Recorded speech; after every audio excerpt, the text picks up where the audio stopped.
Good evening, everybody, and welcome to Professor Alan Fitzsimmons from Queen's University, Belfast. Professor in the Astrophysics Research Centre of Queen's University, Belfast. He researches comets and asteroids that mostly orbit our Sun. Highlights of his work have been understanding the effects of the collision of the comet Shoemaker-Levy 9 with Jupiter, studying the first small asteroid predicted to enter our atmosphere, and investing in the first interstellar objects found passing through our solar system. He saw his first comet in 1983 while walking to the pub. What a pleasant occupation. And hasn't looked back since, and he still enjoys observing comets. So perhaps there's more visits in line for the foreseeable future. So please, everybody, put your hands up and welcome Professor Alan Fitzsimmons.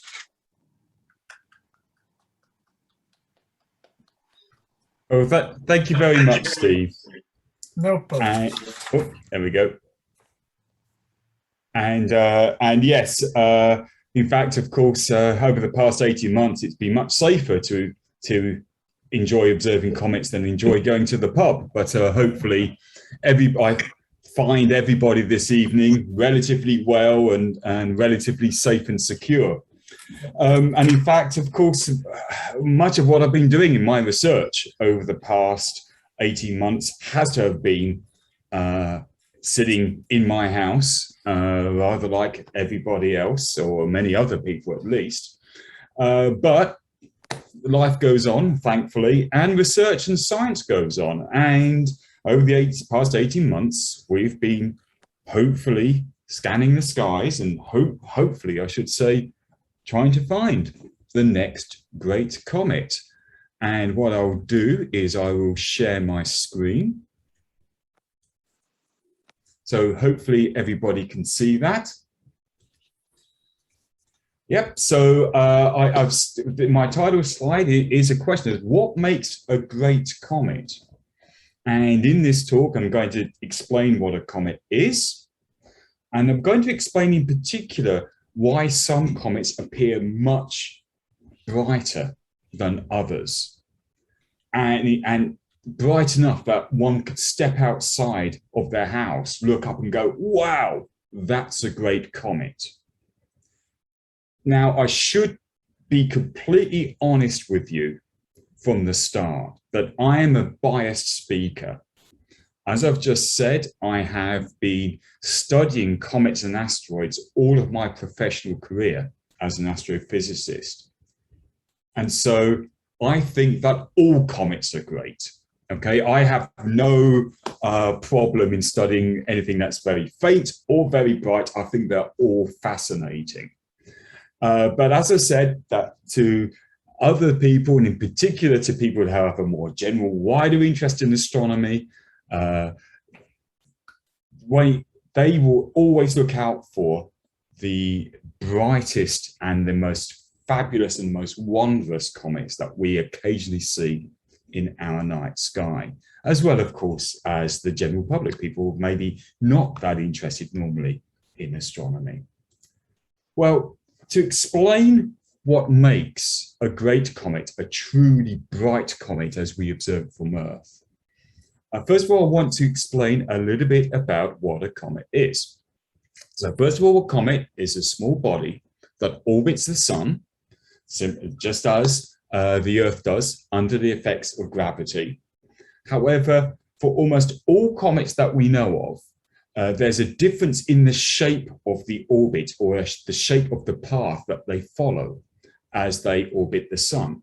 And that's kind of nicely illustrated in this slide, where looking from the top down, from north above the solar system, just in case we do have anybody online from New Zealand or Australia or Chile. Here we have the sun in the center, and here we have, in fact, in this plot, it's such a large scale that we can't actually see, or we haven't plotted the orbits of the inner planets, Mercury, Venus, Earth, and Mars.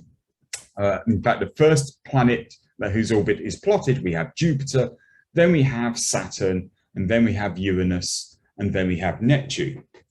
And finally, because this is relatively an old slide, here we also have the dwarf planet Pluto. Now, even Pluto isn't that far removed from a circle when you look at it on this plot, and all the orbits of the major planets look very circular indeed at this scale. And we can compare and contrast that with the orbits of 3 comets on here: Comet Borrelly, Comet Halley, and Comet Ikeya-Zhang. And one can immediately see that these are a very different shape. They're still ellipses, the same basic mathematical form of path that the planets take. But instead of being ellipses very close to being a circle, these are very elongated ellipses. These orbits are very elliptical. And so for most comets, they spend a little bit of their time close to the sun, but quite a lot of their time far from the sun. And this has a tremendous impact on what we see at any particular time when we try to observe a comet. And the reason for that is that a comet is a small object, much smaller than a planet, and it has a huge amount, or a very large amount, of ice within its body. So if we look at a comet and look at where all the mass of a comet is, particularly when it's far from the sun, it's held in this small, generally very irregularly shaped body that we call the nucleus, or the heart of the comet. And this is a picture of the comet we know best. This is the Comet 67P, and it's called Churyumov-Gerasimenko because comets are always named after their discoverers. And this was discovered by a pair of Russian and Crimean astronomers. So it's named after them. And because in the West, it's actually takes up quite a lot of time saying Churyumov-Gerasimenko, we can shorten this to Comet 67P. 67 because it's the 67th comet that had its orbit around the sun calculated, and also P means it's periodic. It's been seen to come around the sun more than once in its orbit. Now, if we look at this nucleus, here I'll put a scale bar on the right-hand side of 4 kilometers, say roughly 3 miles. And in this image, the sun is over to the left, and it's illuminating and heating the day side of the comet, apart from, of course, where there are shadows. And that radiation, that heat from the sun, is effectively melting the ice. Now, I'm going to say effectively melting. It doesn't actually melt, because when we think of ice melting, it turns into liquid. In space, you cannot have a liquid because the pressure is effectively 0. So instead of the ice turning to water, is in liquid water, it immediately turns into water vapor. And you might think of it as steam, because of course you see water vapor as steam coming out of a kettle, but I wouldn't think of this as you landing on a comet and suddenly getting scalded, because it's still very cold at the surface of a comet. But the water ice is being immediately heated and turned into water vapor, and it's as you can see, escaping from the comet in these various jets and various fans of material. Within the comet, we don't just have water ice, however, we have small microscopic solid particles called comet dust. And this is because comets formed 4.6 billion years ago at the birth of the solar system. They're relics of the birth of our solar system. And they're really rough, amorphous conglomerations of the material that was in the disk of gas and ice and dust surrounding our sun at the time of planet formation. And so when the gas lifts off and is sublimated, turns from solid to gas from the surface of the nucleus, it also brings with it these once embedded dust particles, which is very important for us when it comes to the story of great comets, as you'll see. Now, because the comet is so small, it hardly has any surface gravity, hardly any of that material falls back onto the surface. It all just, most of it, the vast majority just escapes away into space. And as it expands into space, it then forms what we call the transient atmosphere, or the coma of a comet. And to use this, actually, if you don't mind, I've actually taken an image from your website from one of your members, Nichols, who took this very nice image of Comet Neat 2001 Q4. About 20 years ago, this one was around the sun, but it's still a very nice image because it illustrates what's happening now, what we normally see from a comet, about a comet, sorry, when we observe it from Earth. Because from Earth, that nucleus, only a few kilometers across, is incredibly tiny. We cannot see it as, even when it's inactive, as anything else than a speck of light, normally. When the comet's near the sun and the surface ice is heated and the gas and the dust escapes, you end up seeing this transient atmosphere of that escaped gas and dust in what we call a coma.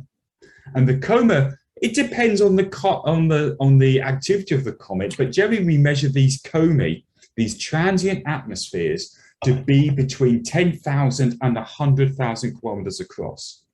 So the coma, the atmosphere, the gas and dust surrounding a comet, forming the head of a comet, is much, much larger than the solid body at the center that is the source of all that material. So here we have Comet C2001 Q4, Comet Neat that year. The sun's in this direction and it's heating the nucleus that's buried somewhere there in the center. It's released, the nucleus is releasing this material into the coma. And then you can see some of that material is moved back away from the sun to form the tails of the comet. Now, to illustrate this, I'll use perhaps a picture of a slightly brighter comet. Here's Comet Halley from 1986. Again, we see in this picture the sun is in this direction. So the nucleus is somewhere here in the center or near the center of the head of the comet. It's surrounded by this coma. In this case, is about 100,000 kilometers across. However, those gas particles or gas molecules and those dust particles don't generally stay in the coma. First of all, the gas molecules are ionized by the sun. Ultraviolet radiation from the sun knocks off an electron, so the molecules become electrically charged and they become ions. And these ionic molecules are then picked up by the solar wind and dragged back away from the sun as the solar wind continuously moves outwards from the sun. And those ionized molecules form the gas tail or the ion tail of a comet. And with a well-developed comet here, like Comet Halley, quite often we see ion tails between 1 million and 10 million kilometers long. The dust particles generally are electrically neutral. And even if they weren't, they're so massive compared to a single molecule of gas that wouldn't be really affected that much by the solar wind. However, they are affected by the light coming from the sun, because we have to ask ourselves, how do we see this material in a comet? We're simply seeing light reflected by those constituent particles. The molecules and the ions only reflect light at certain wavelengths. And in fact, for example, ionized carbon monoxide, which is created after carbon monoxide ice is sublimated from the nucleus, that only emits light in the blue part of the spectrum. And so when we take a picture of a well-developed comet, like Halley's comet here, we see the ion tail is bluish because that we're seeing light, basically sunlight being reflected or scattered from the ionized carbon monoxide molecules in the tail. In the dust tail, a dust particle reflects all light, all wavelengths of light that hits it. And so a dust tail will appear kind of whitish or perhaps yellowish when we take pictures of it, because it's reflecting all that light. And with dust particles, the very act of reflecting that light means those dust particles are pushed back via radiation pressure, light pressure from the sun, and they slowly are pushed back to form the dust tail of the comet. And as I pointed out here, a dust tail is perhaps about 1 million kilometers long, or sometimes longer. Again, it depends on how bright the comet is, how far we can track those dust particles in the night sky. Now, let me show you what most comets look like. They don't look like that last picture. So today, amongst all everything else we're doing, I'm on asteroid duty. So I work with a project called Atlas over in Hawaii, and it's been my job to scan the data coming in looking for near-Earth asteroids. And in amongst all the other asteroids we detect every day, the thousands of asteroids, or actually tens of thousands of asteroids, or hundreds of thousands of asteroids sometimes we detect, we see comets. So here's 5 comets that I grabbed from the data coming in today. These were observed with our Atlas telescopes in Hawaii while we were all working and the astronomers in Hawaii were asleep. And you can see some of them are relatively bright. Oops, let me move that way. Let me move back there again. So we have Comet C2020T2, Palomar, we have C2018U1, Lemon, 2020-02 Amaral, 6P Dorest, a periodic comet. We've seen this comet actually come many times around the sun, and 193P Linear Neat, a comet that we've only seen come around the sun 2 or 3 times previously. But most comets, when we detect them, and we observe them and study them with telescopes on Earth, look like this. So T2 is relatively bright for us. I think T2 is something like 12th magnitude at the moment, if you're familiar with the magnitude system. Whereas U1 Lemon, I think that was about 15th magnitude today in these images, and 193P Linear Neat, for example, was more like 17th magnitude. So, so whenever we see most comets in the sky seen from Earth, they're pretty faint. They're nowhere near what we would call a great comet. Although, of course, our view would be much different if we were in a spacecraft at that comet, watching that material leaving the nucleus, like the Rosetta mission did at 67P. Oops, let me just go back here.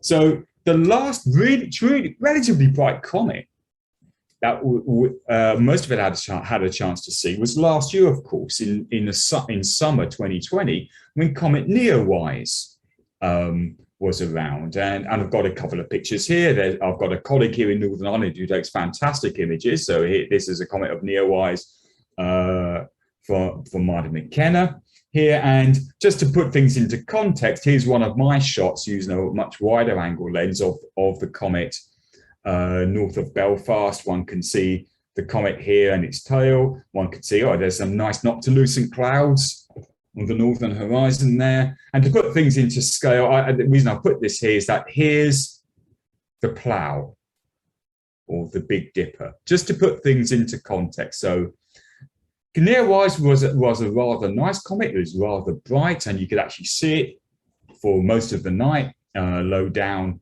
in the northern horizon. And as you can see, it had a tail maybe several degrees long, maybe 10 degrees long or so. But we didn't quite make great comet status. It was very nice to observe in binoculars and a small telescope, but it wasn't one of those comets where you go out of your front door, look up and go, wow, look at that, that's a great comet. So there have been great comets, of course. And in fact, I thought I'd show you this shot. This isn't a real-time shot, but this is where I'm speaking to you now. This is my desk in my little study in my house. And you can see my working environment for the past 18 months or so. And above my desk, I have this little replica of a wood cutting from 1843, which shows the great comet that appeared that year. And in fact, you can't see it here, but it's called, that picture is actually called The Comet and the Zodiacal Light. And it shows a group of ladies observing and chatting while they're on the near the seafront at Nice in the south of France. And there's two things you can take from this image. One is that they didn't have a problem with light pollution in the year 1843 because they could sit out there in the nice weather and clearly see the zodiacal light in the sky after sunset, but they could also see this tremendous comet.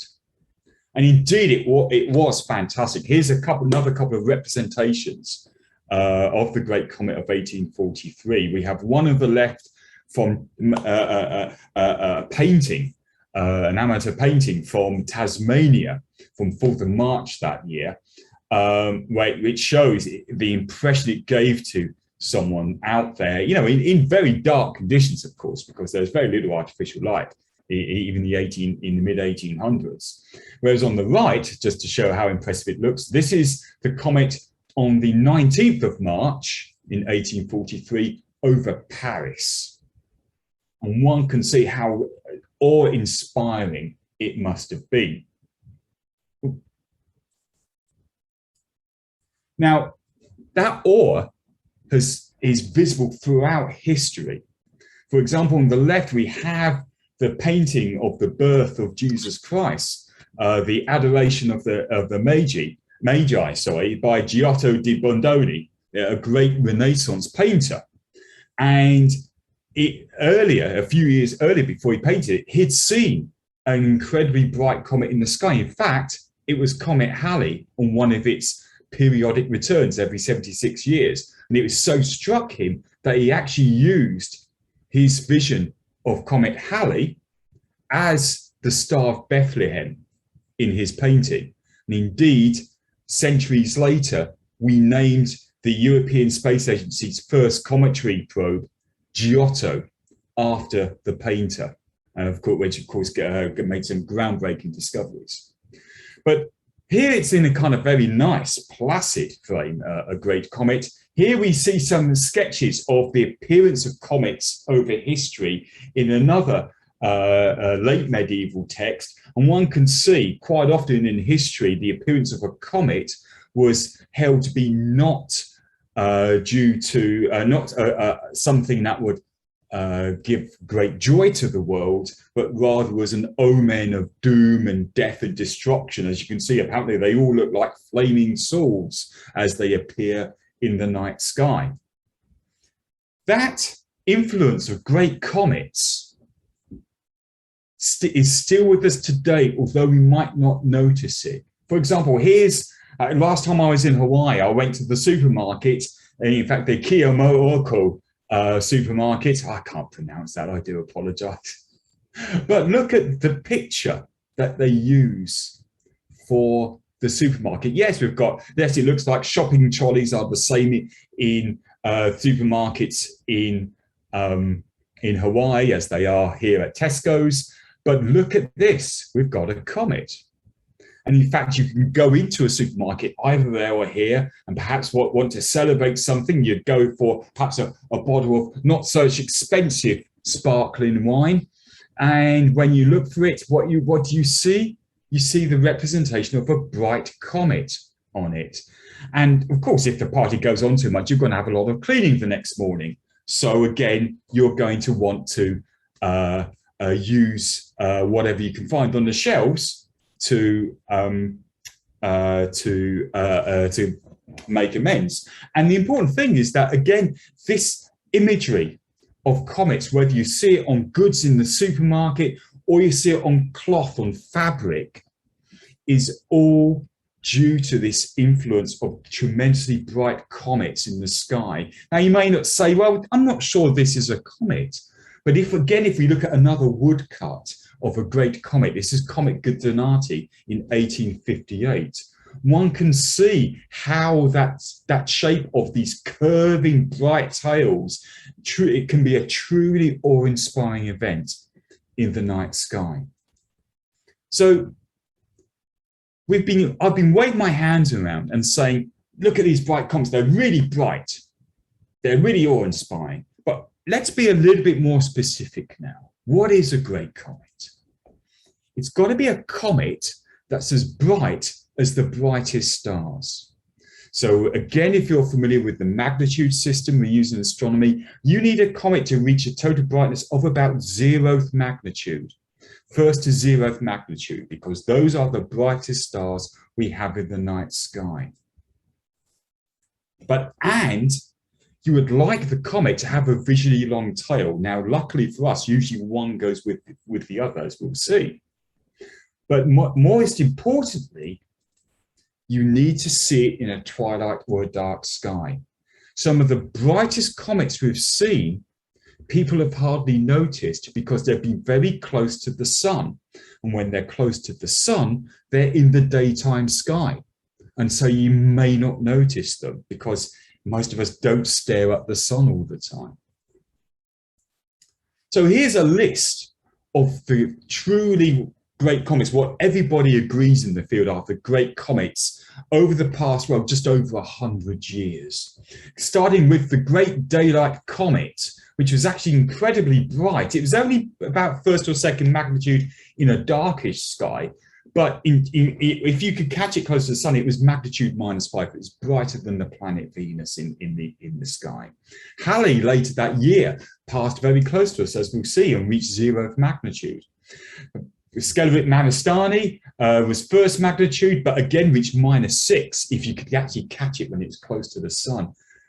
As we go to the more modern era, Achaia Secchi reached magnitude -10 by some estimates when it was closest to the sun. And then we've got a bunch of others, including more recently Comet Hyakutake in 1996, Comet Hale-Bopp in 97, Comet Mcnaught in 2007, and Comet Lovejoy in 2011. And hopefully some of you saw some of these comets so far. If not, there will be another one. I'll get onto that in a little while, although we don't know when. Sorry, I don't want to get you too excited there. What you also see from this table, however, though, is that sometimes we get gaps, sometimes two come along at once. They're like buses. But effectively, we get one perhaps once every 10 years or so, perhaps a little bit longer than 10 years. But on average, you might get one roughly once a decade in the night skies as seen from Earth.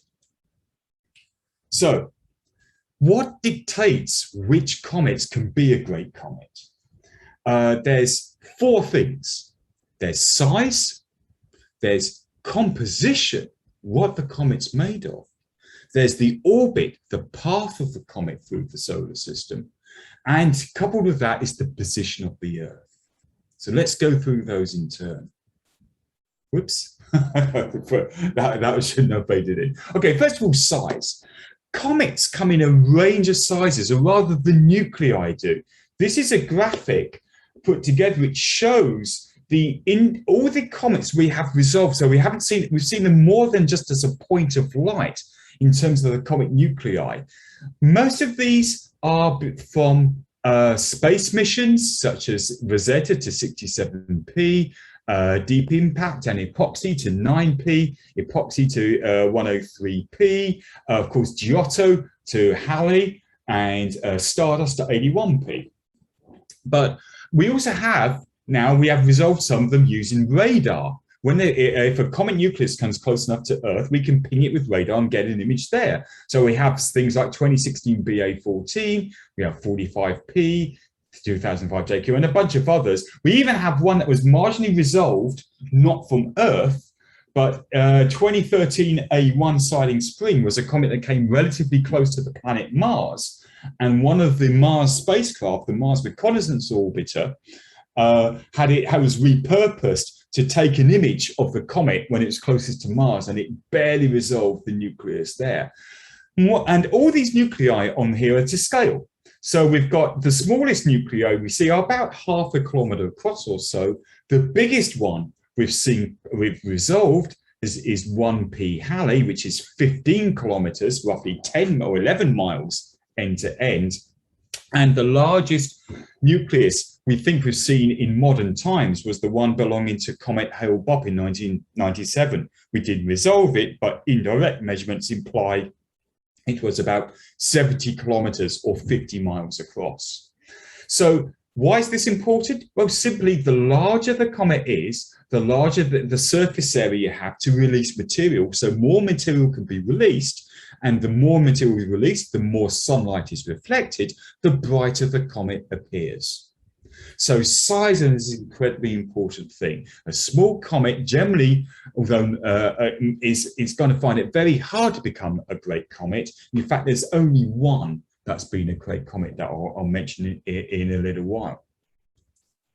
So, but of course, we don't know for many comets of what size nucleus. So when we look at Comet 1969 Bennett, oh, I've misspelled Bennett, that should be 2 T's.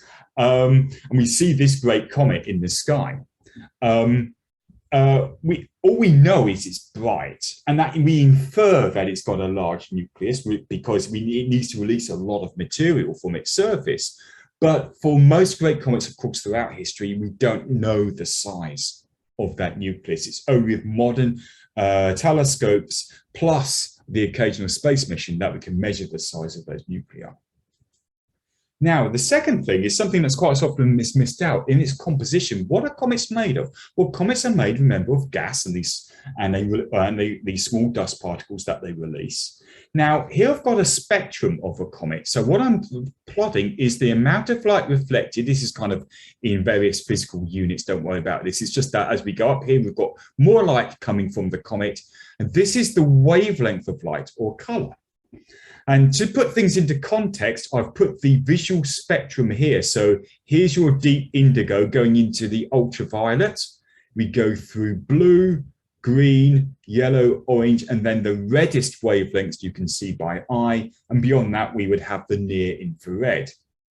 Now here we've got the light in blue coming from the gas. Remember, gas doesn't reflect light at all wavelengths. It only reflects light at some wavelengths. And here we actually got all the light we see coming from molecules, particularly carbon-based molecules. It turns out carbon, this is the carbon dimer, or C2. Here we've got cyanogen, CN. Here we've got, oh, what have we got there? That looks like, oh, that is, oh, sorry, that's CN there. That is hydroxyl. That's coming from water in the comet, and there's NH. So we've got a bunch of light coming from the gas. Now the dust particles reflect light, reflect sunlight at all wavelengths. So here's the light coming from the dust particles, and it's basically reflected solar spectrum. And then when we look at a comet, we see the gas and the dust all together. So when we add the two, this is the spectrum we see of a comet. So to have a bright comet, we either need a lot of gas, and if we did that, actually the comet would appear quite blue or green, because that's where most of the light is emitted, in the gas. We don't need to have a lot of dust, in which case we might see the dust, the comet as being max greenish, but more yellowish or whitish. Or would be great would be have lots of both. So if we look at another comet, a picture of Comet Neowise from last summer. This is a closer image that I took of Comet Neowise last summer. One can see, for example, at the head of the comet, the coma, we see it's greenish in this color photo.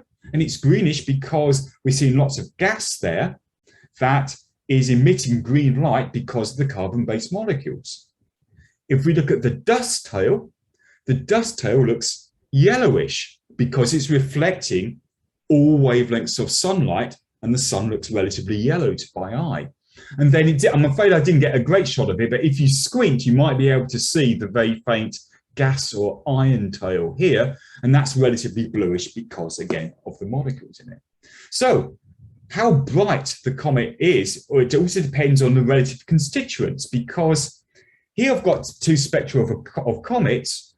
Here we've got a comet that's releasing just as much gas as it does dust, but here we've got a spectrum, the amount of light being reflected by a comet that releases 10 times as much dust as gas. And it turns out that comets vary in their composition. Some comets are very gassy, they emit very little dust particles. Some comets are very dusty, they emit a huge number of dust particles. And that was the cause of one of the greatest of the great comets, Hale-Bopp. Now, everybody who saw Hale-Bopp back in 1997 will never forget it. But the most striking tail we could see, of course, was the beautiful curved dust tail that we could see after sunset. And Hale-Bopp was an incredibly dusty comet for reasons we don't understand. Perhaps its evolution, perhaps where it formed in the protoplanetary nebula.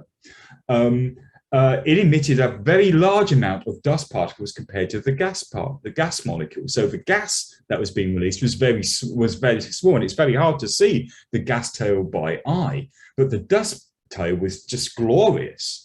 And so one of the reasons Hale-Bopp was a great comet was because it had a huge amount of dust in it. And so it reflected all of that sunlight and appeared so bright as seen from Earth.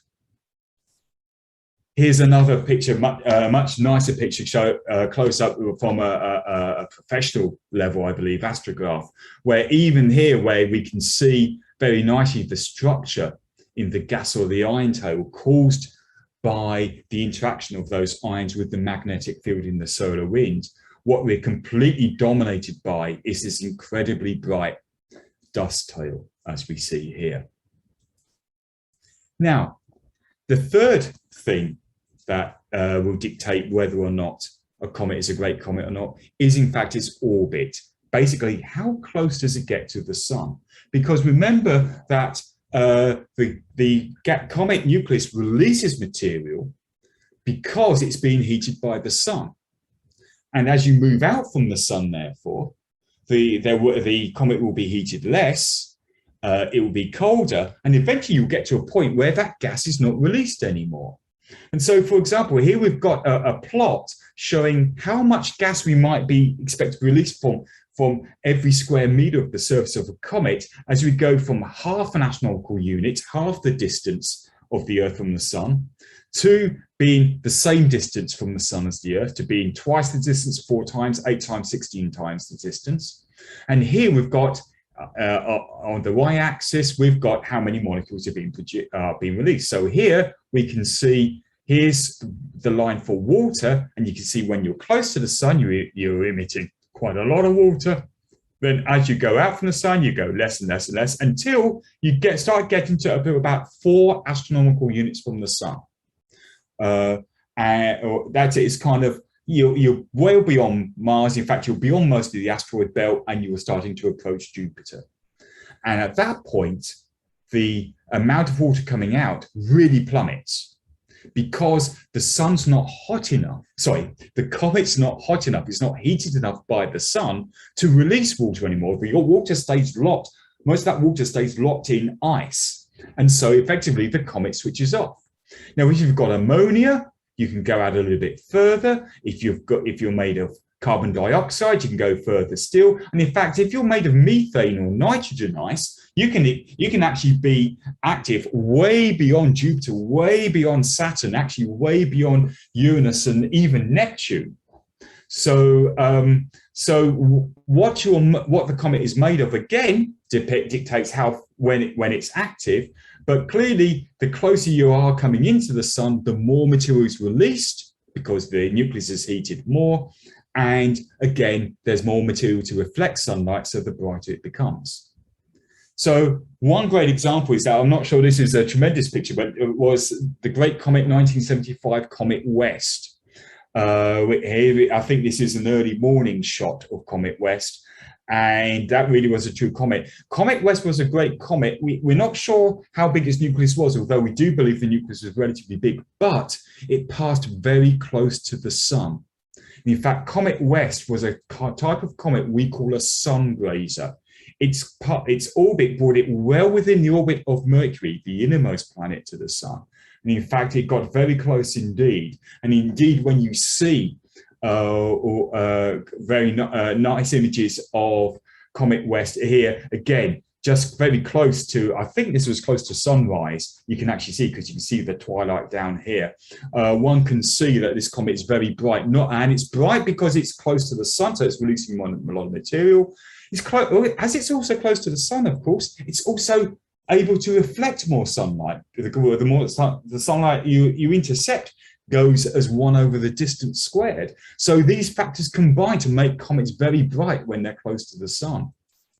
And here's perhaps the most astounding picture of all. The sun grazer 1965 Hyakutake. Comet Hyakutake was a sun-grazing comet indeed. And this is an image taken using a coronagraph on a solar telescope, a telescope built to study the corona surrounding the sun. And one can actually see here the comet near its closest approach to the sun. And you can see how close the comet came to the sun. Really, really tremendous. This is why we call these comets sun grazers. They really are incredibly living a dangerous life. In fact, many of them do not survive getting that close to the sun. But because they're close to the sun, their nucleus is heated to extremes. And in fact, this close to the sun, not only is the ice sublimating, the dust particles are sublimating, everything's melting, everything's vaporizing and reflecting light. And of course, it's reflecting an awful amount of light because it's so close to the sun. So when you see these images here, we see it after perihelion passage as it's receding from the sun. I think it's a few days after closest approach. One can see that you do have these tremendous comets. And many of the brightest or the greatest comets we've seen in the sky from Earth have been these sun grazers, such as one of the more recent great comets, Comet Mcnaught. Now, Comet Mcnaught wasn't great as seen from the northern hemisphere, but it was simply superb as seen from south of the equator. Here's a beautiful image. I think this is from Australia. And it actually was closer to the sun near Christmas. It was called the Christmas Comet of 2006, but was perhaps best seen slightly after Christmas. So, for example, here we see a picture of the comet after sunset, taken from Cerro Paranal, where the Very Large Telescope is in Chile. This isn't a Very Large Telescope. These are 3 of what we call the auxiliary telescopes. These are smaller, just 2-meter telescopes used to feed the interferometer that's on the mountaintop there. But that's a glorious thing. I wish I'd been observing at Paranal back in 2006 when that had gone around. It was absolutely stunning. In fact, because it was a sun grazer, if you knew where to look, you could see it in the daytime.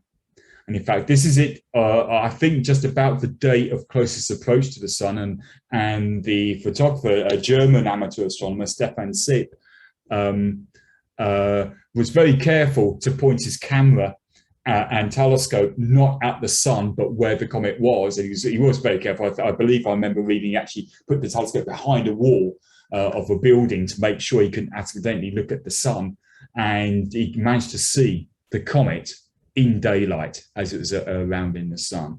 So again, these sun grazer comets are a type of comet that can really give us a tremendous show. The last comet, great comet, was about 10 years ago, strangely enough. This was Comet Lovejoy, again a comet that wasn't very good, it wasn't very well observed from the northern hemisphere, but from the southern hemisphere, for a few days, for about a week or so, it was absolutely spectacular. Again, a sun-grazing comet, and here's a beautiful image from Chile showing the comet rising along with the Milky Way before sunrise. So the fourth thing we need to think about, where if a comet's going to be great, is location. Not the location of the comet, but the location of the Earth. So here I've got a picture of a comet orbit, and it's going to be a sun-grazing comet, and it's going to go around the sun like this. And here's the orbit of the Earth. And let's say the comet is here. Now, whether or not this is a great comet depends on where the Earth is in its orbit at this time, not just where the comet is. Because, whoops, oh, sorry about that, that shouldn't have happened. If we're over here, it's a bit rubbish. In fact, the comet is behind the sun. If we try to observe the comet, look, it's behind the sun, we can't see it. And we're quite a long way away. We're 2 astronomical units away from the comet. So it's probably not going to be any good. Whoops, oh, sorry about this, that shouldn't have happened. If we're over here, it might be a nice comet, depending on how big the nucleus is and how much material it's releasing and how much dust it's got. We might be able to see, we'll certainly be able to see some telescopes, maybe a pair of binoculars. It might even be faintly visible by eye if we're lucky. So there's nice, there's a bit rubbish. Oops, sorry, I've got this all mixed up here. I should have checked this slide beforehand. I checked the others.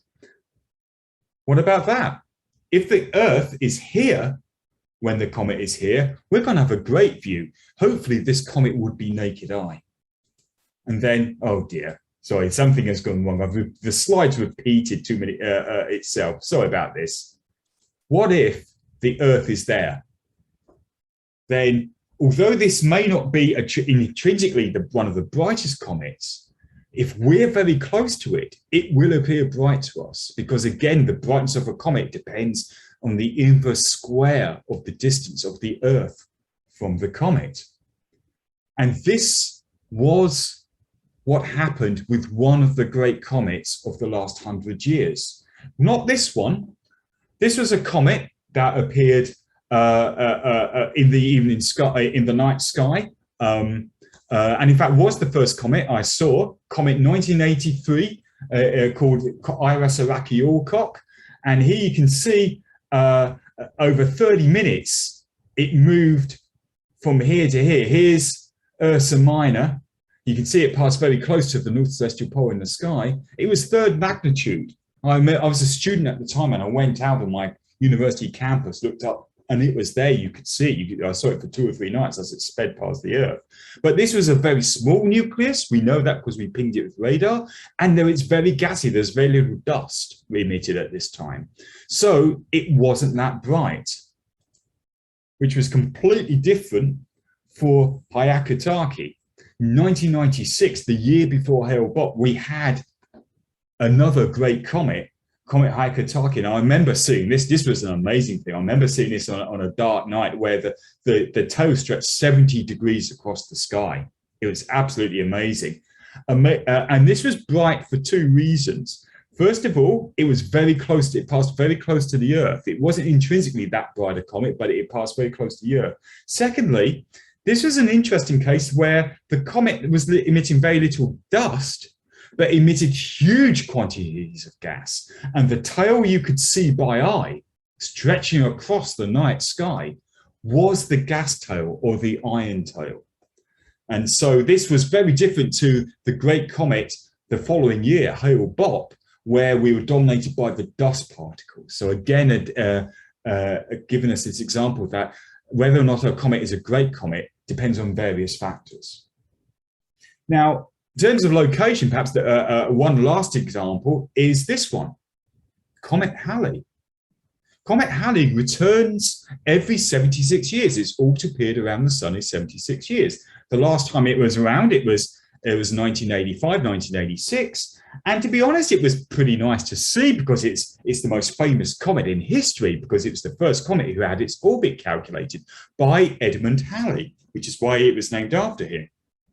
But that wasn't a particularly good apparition. Whereas in 1066, before the Battle of Hastings, they had again taken the comet as an omen or an apparition, spelling doom and disaster. And here you can see a courtier telling King Harold on the Bayeux Tapestry that, yes, oh, I'm not sure you want to go and have a battle, my lord, or your highness. I think it may not turn out too well for you. And so we have Comet Halley on the Bayeux Tapestry as part of the history of England.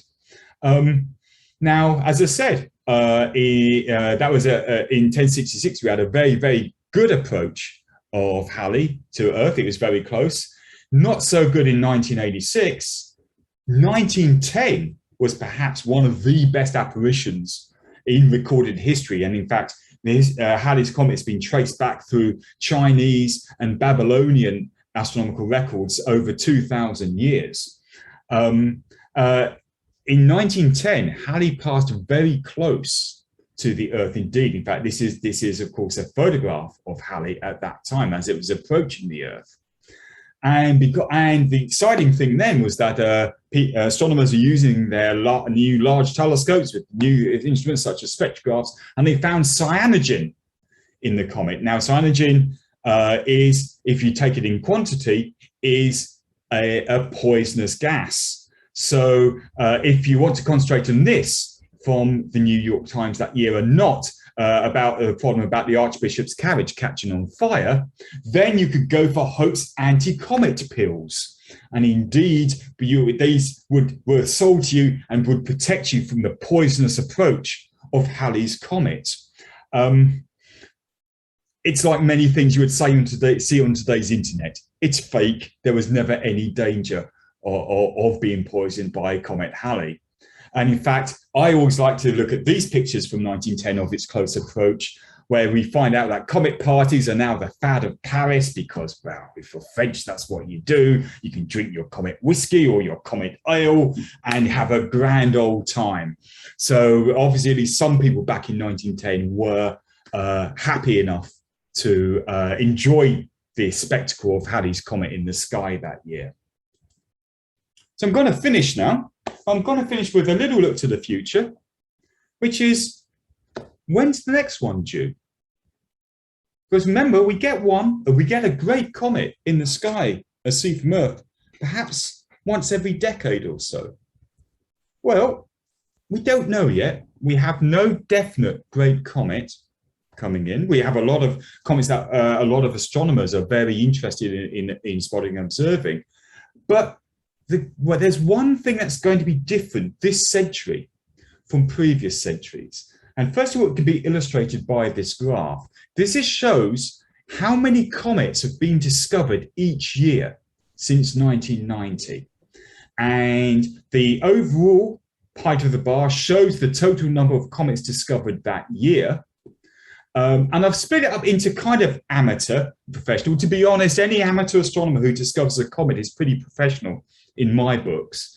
But using the sporting definition, then we can see there's continuously a low level or a small number of comets every year still discovered by amateur astronomers, even through the 2010s.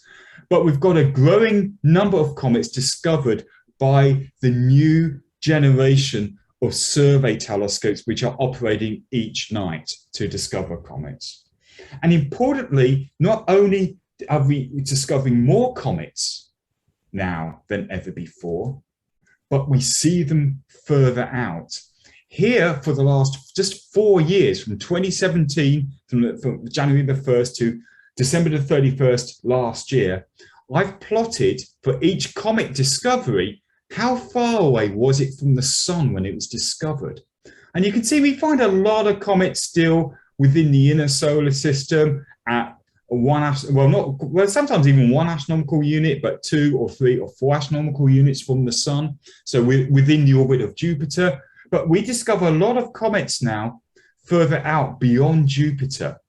And so what this implies is that hopefully with current generation and upcoming telescopes, we'll spot the next great comet coming in months, if not years, before it arrives.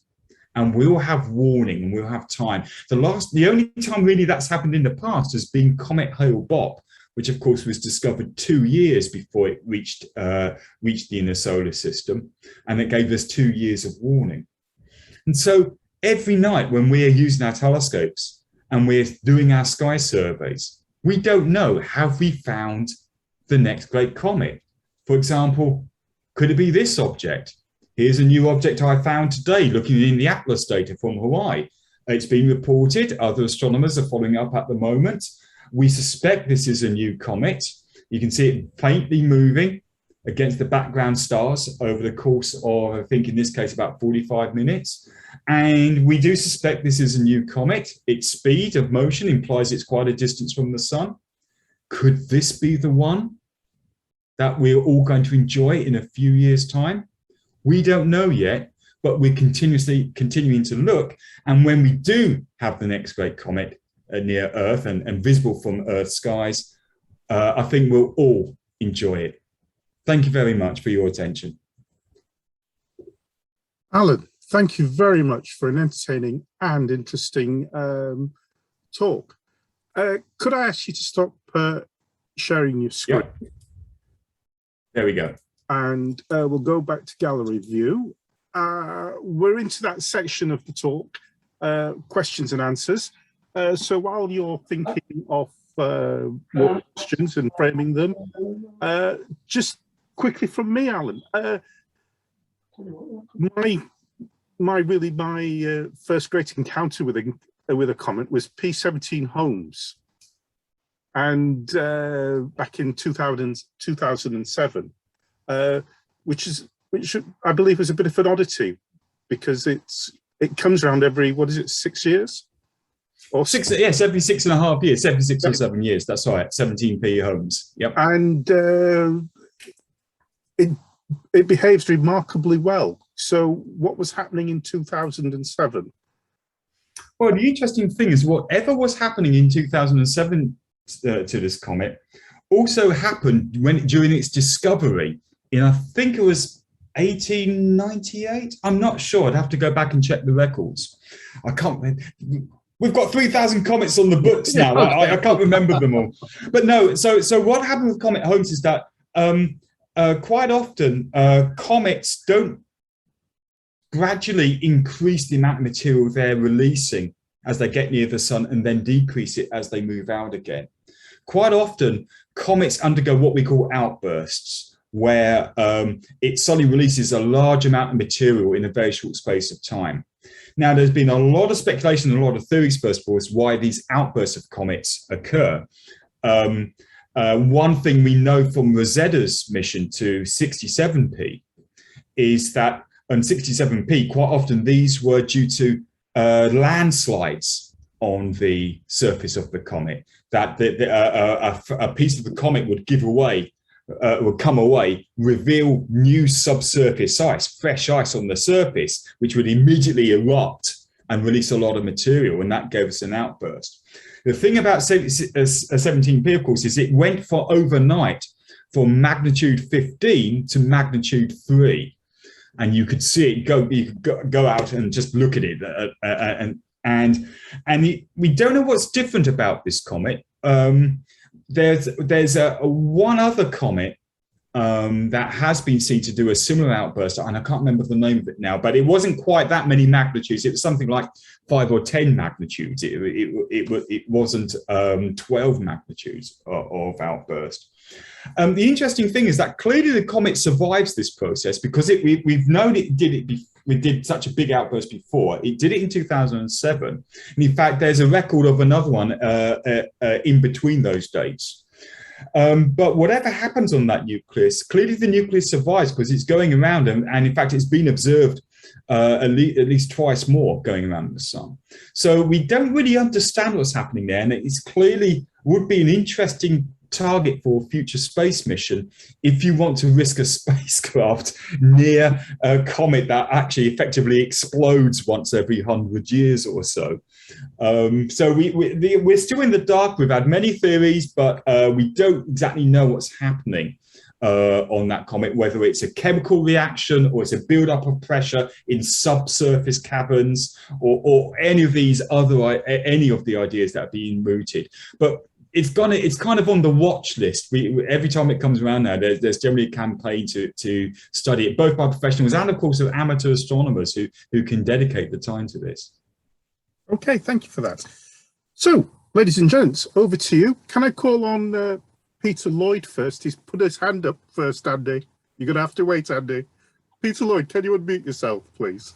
Yes, thank you. That was a lovely talk. I just wanted to suggest that a year for the younger members to look forward to is 2061, when Halley will come back again, and I believe it's going to come very close to the Earth again at that date. You're kind of 50% right. It will be back in 2061, 62. And by the way, less of the younger members. Yeah, I won't make it. Yeah, well, yeah, okay. I think yes, we all have to have hope with medical science. I'll be 98, but I'm trying to eat healthily to give myself a fighting chance at least. But that's right. For the younger members, no. Yeah, unfortunately, however, it won't be a great apparition in 2062. Oh. But the one after, 76 years after that, is going to be a blinder. All right, a date for the diary. Oh, okay. One for the grandchildren, perhaps. Might be great grandchildren at that. Great grandchildren, yes. Okay. Ayansha. Yeah, a great talk. Absolutely loved it. And I have a couple of questions actually. Can the eccentricity of the comet's orbit play an important role in figuring out whether the comet is going to be a great comet or not? It kind of does, but in the sense that's a very good question. The eccentricity of the orbit does play a role, because most of the comets do spend a lot of time out in distance. In fact, half the comets we discover come from the Oort cloud, which is about 1/3 of a parsec in radius. I mean, we're surrounded by this big cloud of comets, which give us about half the comets that we discover coming in towards the sun. And those... Oh, hello? Sorry, there's a bit of feedback there. I think somebody needs to mute. Okay, that sounds fine. Anyway, but yeah, generally the higher the eccentricity, the closer it will come to the sun. So, and that's the important thing. So the two are kind of interlinked there, but it's a very good point. Yeah, put it another way, if you've got something in the low eccentricity orbit, to have it near the sun means that it would always be near the sun. And it won't last, because the one great sadness about comets is that they don't last. Remember, hardly any of that material released from a comet falls back onto its surface. So every time a comet goes around the sun, it shrinks. I mean, we've been talking about Halley, for example. In somewhere between 100 and 300,000 years, Halley will not be there anymore. Even if it stays together, over that period, it will completely lose all its material. It will effectively be dismantled by its perihelion passages. So yes, the two are linked. To if you've got high eccentricity, hopefully you'll be close to the sun, and you will be relatively bright. If you're too close to the sun, however, of course, as I've said, it's difficult seeing it. Okay, I have one more question. In what ways does the nucleus of the comet change its activity while approaching the sun? Oh, it kind of changes in kinds of ways. Well, first of all, when it's coming into the sun, of course, it continuously it normally continuously grows, and the activity, the amount of material that's released from the sun it generally goes as what we call a power law. So we're familiar with power laws that if the distance, for example, we could say if it's a square power law, if it was half the distance, it would be four times as much material. Generally, it's stronger than that for reasons we don't quite understand. In fact, I'm doing a big study at the moment trying to measure this for about 100 comets that we've seen in the Atlas data to actually get good statistics on that. But again, going back to this question about Comet 17P Holmes, which had this big outbursts, we find again when comets get very close to the sun, they can suffer outbursts and in fact completely disintegrate. Quite a few of the comets that we see coming in look like they might be very bright and get close to the sun. Quite often they eventually just break apart before they actually even reach the sun. There's been a number of instances.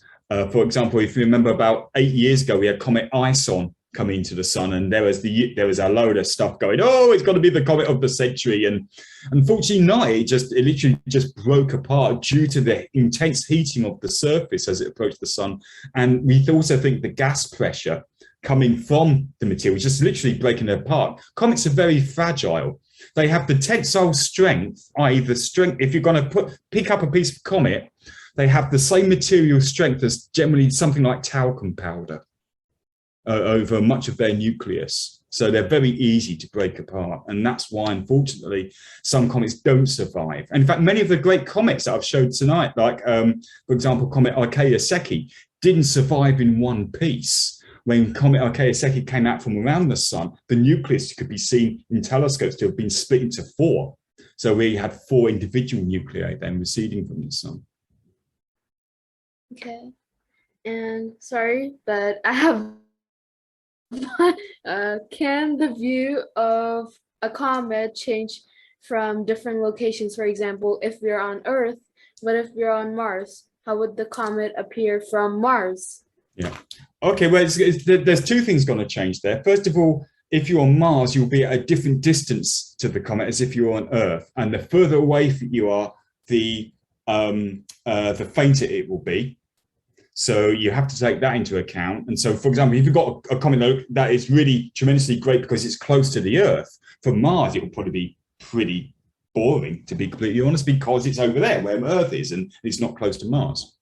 The second thing, though, is that geometry is important because generally what we remember about comets are their tails stretching out behind them. And the observing geometry there is quite important because what you really want to see is you want to see the tail broadside on, or at least at some kind of small angle, because you want to see this great, tremendous tail. Now, the good thing is that generally great comets have very large tails, and wherever you look at them, you're going to see this very large structure. But that will certainly change the appearance because, you know, if you imagine looking at a comet straight on, you may not see the iron tail so much, although the dust tail tends to curve around. So you can always generally see the dust tail in some form. Okay. Thanks so much. Oh, you're muted, Paul. Yeah, thank you. I'll try that again. I'm going to call on Andy Devey because he's been waiting very patiently there. Okay, Andy, can you unmute yourself, please? Thank you, Paul. Thank you, Alan. Brilliant talk, delivered with passion, which is what I like to see. Yeah, my question is, you mentioned the sun grazing comets, but I've seen quite a number of images from the coronagraph on SOHO with comets that's actually gone and dived into the sun. So my question is, have there been many discoveries from SOHO of actual comets, things that weren't known about before? And also, is it an active area of study as to how they fall apart during their final approach? Well, very briefly, I'm going to say yes to all those questions, except here's the interesting thing. We're not sure we've ever seen a comet that would actually dive into the sun. When we actually calculate their orbits, almost all of them are consistent with not reaching the photosphere, the visible surface of the sun, but being just beyond or some distance above that. Although there was one comet, and I can't remember the name of it now, which possibly may have been on a sun dive. We call these sun divers instead of sun grazers. A sun grazer will go around the sun very close to the photosphere, the surface of the sun. A sun diver is going in. A problem with that one sun diver is that we didn't have much data on it, and so the orbit is very uncertain, so we're not sure. Now, yes, SOHO, however, there's a number of solar observation satellites studying the upper layers of the sun, the corona and the chromosphere, and in particular SOHO, which is still operating, a joint ESA-NASA mission, has been tremendously important in understanding the sun grazing population. And in fact, out of about 3,000, actually over 3,000 comets, sun grazing comets discovered by SOHO, or using SOHO images, I should say, the majority of them all have a single origin. Some point in the past, and we're talking thousands of years ago, a great comet appeared on a sun-grazing orbit. That comet, which we don't know when it went around the sun, we don't understand, or we don't know when it occurred. But when that comet ran around the sun, it was torn apart, probably by tidal forces as much as the heating and the gas pressure on the nucleus. And almost all, well, not almost all, but I can't remember the fraction, something like 90% of the comets now discovered using SOHO are the returning fragments of that great comet, because they're all on the same orbital path. We don't know when that occurred, and we're always hoping that a big chunk of it's going to arrive at some point, like Hyakutake, which was a large chunk of that great comet that existed thousands of years ago. But the problem with the sun-grazing comets, I should say, is that generally their orbits are such that they're very difficult. They can be quite difficult to observe from Earth unless they're very bright and as they are become great comets. So we have to wait and see. But yes, it's an active area of study. In fact, I've worked, about 10 years ago now, I was on a sun-grazing comets team, for example. Actually, no, it was about 8 years ago, where we spent 2 years looking at these comets. And but they're still an active area of study because we'd really like to understand what happens to comets when they're that close to the sun. We'd like to understand what are the effects on the sun, what are the observable effects on the sun if we find a sun diver comet, one that does make it into the photosphere of the sun. And we'd also like to understand more about this progenitor, this great comet that must have come around thousands of years ago to create this family of sun-grazing comets that we observe today. Thank you very much.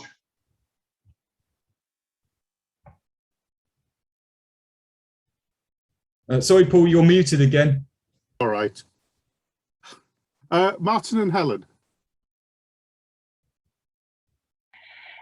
You've answered a lot of the questions I was going to ask about the comets. I mean, there must be a finite amount of stuff in the comets, and if they're giving off all the gases, they're going to disappear eventually, aren't they? But I mean, they're not that big. I mean, 4 or 5 kilometers, there's a finite amount of material that's there. So I'm surprised that they do last that long. And is there ever any chance that they might come out of their orbit and sort of head to a planet or something and become like an asteroid, really, or a meteorite and crash? I don't know. Well, okay. So the interesting thing is that a comet has an orbit, but the orbits do change. I mean, that's a very good question. And they change because of, first of all, if they happen to be passing within the solar system, the gravitational tugs of the planets are continuously changing them. So we have to take that into account in our calculations. But also there's a reaction force on the comet itself, because, of course, as the comet's coming into the sun, it's jetting material out towards the sun, which means that by Newton's laws of motion, the comet's being pushed back this way.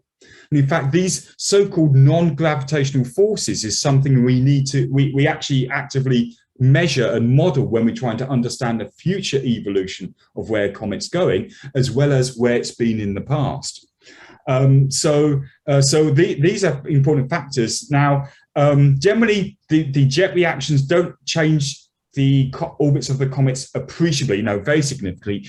To do that, you need a close approach to a planet, and generally you'd be looking at something like Jupiter. To give you an example, we've got a comet that we discovered 2 years ago, 1999 LD2 with Atlas, which actually at the moment which was just passing close to Jupiter. And when we track its path back, we find it started off outside Jupiter. It didn't come in that close to the sun, but now it's actually quite close to Jupiter. And every time it's going around the sun, its orbit is changing. I mean, in the year 2038, so what's that? That's 17 years' time, it's going to have quite a close approach to Jupiter, and it's going to be thrown inwards into the inner solar system. And it's going to become what we call a short period comet. So we can actually, this thing happens all the time, and it's up to us when we discover a comet to not only calculate what its current orbit is, but also where it's going in the past and the future. Finally, to answer your question about comets hitting planets and things like that, yep, they do, absolutely. It's just that if we're looking at the impact hazard, which is another thing I kind of work on, the rate of comet impacts on the Earth is only about 100th the rate of asteroid impacts. So although, we don't ignore comets, we know that the risk of a comet hitting a planet, and particularly a planet like Earth, is about 100th that of an asteroid hitting this. It's different for Jupiter. Jupiter's out there, out beyond the asteroid belt and in the solar system, and it's actually in the realm of comets. So Jupiter, for example, gets hit by comets much more often than asteroids, but in the inner solar system, it's the other way around. Okay, thank you. Very interesting talk. Thank you. Thank you, Helen. I'm going to take 3 more questions. Catherine, can you unmute yourself, please? Lowered my hand, actually. Oh, do you not want to ask a question then? Well, I was going to Roberta. Somebody else I asked it before. Oh, okay. Somebody beat me to it, yeah. Right, okay. Thank you, Catherine. Peter Charabansi. Hi. Really enjoyed that talk. I just wanted to mention I had the privilege of being David Hughes' student at the University of Sheffield. I'm sure you remember David. Peter, yes, I saw your comment on the chat and I was going to remark it because, yes, I'm an old friend of David Hughes, who was a great expert in comets, and in fact, I regard as one of my mentors when I was entering the field in the 1980s, and I certainly shared the odd glass of Comet Halley wine with him back in the mid 80s. So that was very nice. And yes, he really was one of the leaders of cometary astrophysics in the UK for many years. And he was, for example, very much there in the studies of Halley. In fact, I think it was one of the few times he actually went out to use a telescope. He managed to wangle himself on to use the Anglo-Australian telescope down in Spring. And he didn't tell me much about the observing ever, but he did tell me about the other wonders of the trip. So that was fine.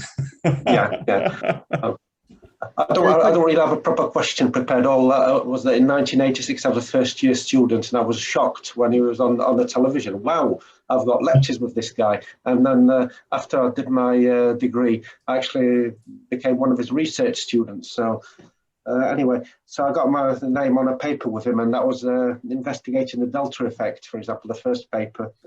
Yes, correcting visual magnitudes as reported to actually the intrinsic brightness of the comet. Very good, yes. I might even be referring to that at some point in the future. Well, anyway, that's all I had to add. Anyway, thank you. Thank you. I've not seen Dave for nearly 30 years, so since 1993, that's the last time I met him. So anyway. Thank you, Peter. Okay. I've got 2 questions left. I'm going to use one myself. The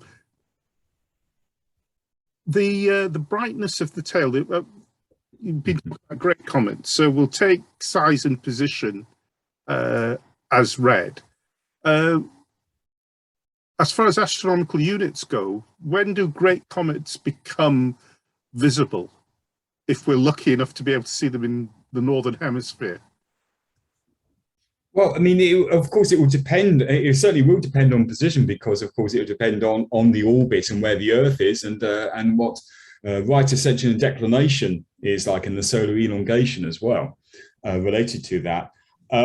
So it really varies from comet to comet. That's the important thing. It's some comets, you know, we might be lucky. We might have a Hale-Bopp where, although it came from really kind of below the plane of the solar system, when it was near perihelion, it came around over the sun and kind of went around the sun that way as the Earth went around this way. So it basically stayed there in the evening sky for about a month as it passed the sun, which was absolutely superb. Whereas we can have other comets, such as, for example, Comet Mcnaught, which vaguely you can just about catch on the way in if you're lucky in the northern hemisphere, but then as soon as it approaches the sun, it's in the southern hemisphere, and pretty much stays there. So it really is critically important on the orbit. And the nice thing is that I think if you look at the statistics, it is roughly shared 50-50, as one might expect, between the northern and southern hemispheres, who gets a great comet and who gets a particular great comet and who doesn't. But and we just have to hope. It doesn't seem like that at the moment. The southern hemisphere. Well, no, it doesn't. A lot of bright comets at the moment. Yeah, but if you remember, Comet Hyakutake in 1996, when we had that glorious 70-degree tail across the sky for a few nights, that was near the North Celestial Pole. Nobody in Australia or Chile or South Africa saw that. And Hale-Bopp was also Northern Hemisphere. Hardly anybody south of the equator saw Hale-Bopp very well. So it does actually work. That it's just that, yes, I mean, the last, Lovejoy and Mcnaught in 2011 and 2006 were Southern Hemisphere. So maybe it's our turn for the next one. I hope so. One more question. Just scanning through a couple of screens. Peter, Peter Lloyd, were you waving at me? Yes, I was, if really nobody else is going to come in. I just wondered why it is that the iron tail and the dust tail are not in the same direction. That's a very good question. It's down to velocity or speed. So when the gas molecules are ionized and picked up by the solar wind is fast. We're talking, and now it takes them a few hours to get accelerated up to solar wind speed in a great comet, but we're talking at about 300, 400, 500 kilometers per second. So those ions are caught by the magnetic field in the solar wind, and they're just dragged straight out in the anti-sun direction, and they're gone. We see them streaming away, and in fact, one can find on the internet these days these lovely time-lapse movies of the structures moving along the iron tail during the night. Really, really fantastic. So moving very, very quickly. Dust particles, on the other hand, first of all, so the dust particle is in orbit about the sun. It's released by the comet, and suddenly it's in orbit about the sun. So if you think about the Earth's orbital velocity around the sun, 30 kilometers per second. So first of all, that's 10 times slower than the objects in the iron tail. But more importantly, although it's orbiting the sun, say at roughly 30 kilometers per second, if it's near Earth's distance from the sun, its velocity relative to the nucleus is much slower. And in fact, it's only gradually accelerated and pushed away by radiation pressure. So the dust tail kind of curves back around from the comet like so, as the comet and the dust particles are all orbiting the sun. Right. And so you get this beautiful curved dust tail, and then the very straight or relatively straight iron tail. And of course, in fact, just one piece of history for you, the solar wind was discovered by the study of comet tails, because in the 1950s, I think it was Biermann who showed that to explain these long straight tails, you had to assume that there was something coming out from the sun and dragging or pushing these gas molecules away from the sun at high velocity. So he speculated that there was this thing that we now call the solar wind, and of course it was eventually proven to exist in the first generation of space missions at the dawn of the space age. Oh, well, thank you. Yeah, I had noticed that the dust tail is seldom straight. It nearly always seems to be curved. And in one of your sun grazing pictures, I noticed the tail was almost tangential to the sun. Very definitely not straight away from it. That's right. That was Archaeus Secchi, where you've got to remember everything. But at that stage, that was sun grazing. So you're talking about. So the interesting thing about a sun grazer at that stage is that it's traveling at what 1% of the speed of light. As it's going around the sun. Going like the clappers. Yeah. So that, it's going like the clappers, basically. And so everything's going around the sun. The dust particles haven't had time to be accelerated away from the sun because they're just rounding the sun so quickly. So the dust particles are very close to the orbit or the general orbit of the comet at that stage. All right. Thank you very much. Okay, ladies and gentlemen, I think we've worked Alan really hard this evening, and it's only left for me to say, can we give a big Mexperience to International Society? Thank you to Alan for an excellent talk. Thank you, Alan. Thank you very much, and thank you for inviting me.